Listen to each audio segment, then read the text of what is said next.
Sabe aquela história que todo mundo aprende na escola? Em 1492, Cristóvão Colombo atravessou o oceano e descobriu a América.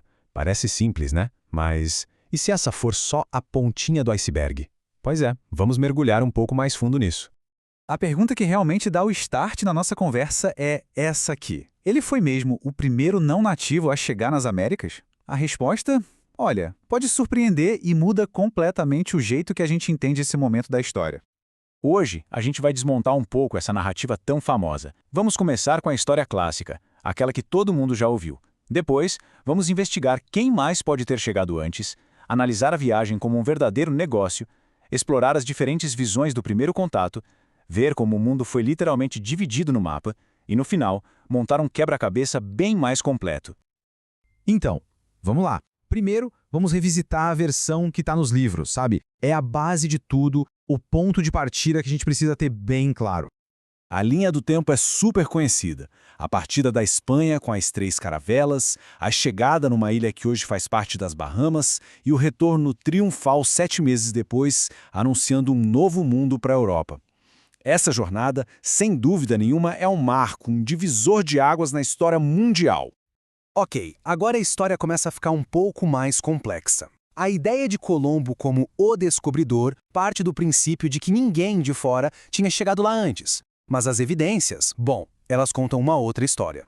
A prova mais forte que a gente tem de outras chegadas vem lá do Canadá. Nos anos 60, arqueólogos encontraram um assentamento nórdico, provando que os europeus estiveram na América do Norte uns 500 anos antes de Colombo sequer pensar em levantar a âncora. Isso, por si só, já muda toda a ideia de uma descoberta isolada. E olha, os Vikings podem não ter sido os únicos. Existem outras teorias super interessantes, ainda que mais debatidas, porque as provas não são tão concretas. Há pistas de contato dos polinésios na América do Sul, cerâmica de 5.000 anos no Equador, que parece muito com estilos japoneses, um artefato romano que apareceu no México, e até mapas que alguns dizem ser a prova de expedições chinesas. A história do contato entre os povos pode ser muito mais antiga e global do que a gente imagina.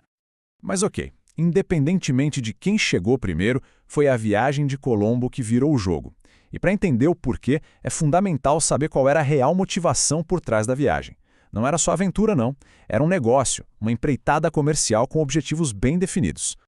A expedição foi bancada pela coroa espanhola, mais especificamente pelos reis católicos, Isabel e Fernando. E eles não estavam só financiando um sonho, não. Eles estavam investindo pesado, de olho no retorno que poderia mudar a posição da Espanha no mundo. Esse trecho do contrato oficial de Colombo é muito revelador. Não tem margem para dúvida. Está escrito com todas as letras que ele tinha o direito de ter e levar para si a 10ª parte de tudo. Estamos falando de um negócio com divisão de lucros definida desde o começo. Então, o resumo da ópera é o seguinte: o contrato era extremamente generoso. Colombo ia ganhar um título de nobreza hereditário, poder político total sobre os novos territórios e, o mais importante, uma fatia de 10% de todas as riquezas. Era um acordo de altíssimo risco, mas com recompensas ainda maiores.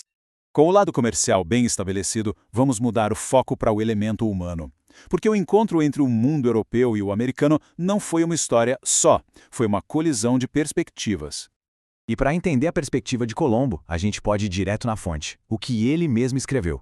O diário de bordo dele nos dá uma visão fascinante e, por vezes, bem perturbadora de suas primeiras impressões sobre os povos que ele encontrou. Logo de cara, Colombo descreve o povo taíno como amigável, generoso e perfeito para se tornarem bons serviçais e serem convertidos ao cristianismo. Mas essa visão muda. Conforme a busca por ouro se intensifica e ele encontra resistência, a narrativa dele se transforma. Ele passa a retratar os nativos como selvagens, uma forma de justificar a dominação.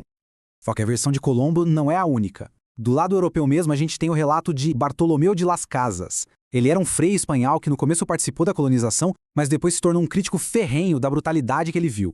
Os textos dele são um contraponto poderoso, descrevendo a destruição e a dizimação que aconteceram. A volta de Colombo para a Espanha não trouxe só a história de terras distantes. Ela deu a largada para uma corrida geopolítica imediata. As potências europeias viram ali uma oportunidade sem precedentes para expandir seus impérios. A velocidade com que tudo aconteceu é impressionante. Em questão de meses, o Papa, a pedido da Espanha, já tinha traçado uma linha no mapa. Portugal, claro, protestou e em pouco mais de um ano, as duas nações sentaram e renegociaram essa linha, basicamente dividindo o mundo não europeu entre elas. O acordo final, o famoso Tratado de Tordesilhas, definiu uma linha de demarcação num ponto bem específico. 370 léguas, que era uma medida de distância antiga, a oeste das ilhas de Cabo Verde. Esse número, que parece aleatório, teve consequências gigantescas, redesenhando o mapa do poder global. O resultado foi simples, mas mudou o mundo para sempre. Todas as novas terras a oeste dessa linha seriam da Espanha e tudo a leste de Portugal. Essa decisão, tomada lá na Europa, é o motivo pelo qual o Brasil, que avança para o leste no Atlântico, acabou se tornando colônia portuguesa e fala português até hoje. Então, quando a gente junta todas essas peças, aquela história simples que a gente começou contando se transforma em algo muito, mas muito mais rico e complexo. Resumindo, a ideia de descoberta é questionada por provas de chegadas anteriores. A motivação era tanto econômica quanto exploratória. O impacto sobre os povos nativos foi catastrófico, um fato documentado por testemunhas da própria época. E as consequências geopolíticas foram imediatas, com a Europa traçando linhas no mapa para reivindicar o mundo. Isso tudo nos deixa com uma última pergunta. Ir além da versão simplificada da história não é apagar o passado, mas sim entendê-lo por inteiro. Saber que 1492 foi um ponto de virada, mas também o resultado de histórias mais antigas e o começo de narrativas muito dolorosas, nos força a pensar sobre como e por que a gente se lembra dos eventos históricos do jeito que a gente se lembra.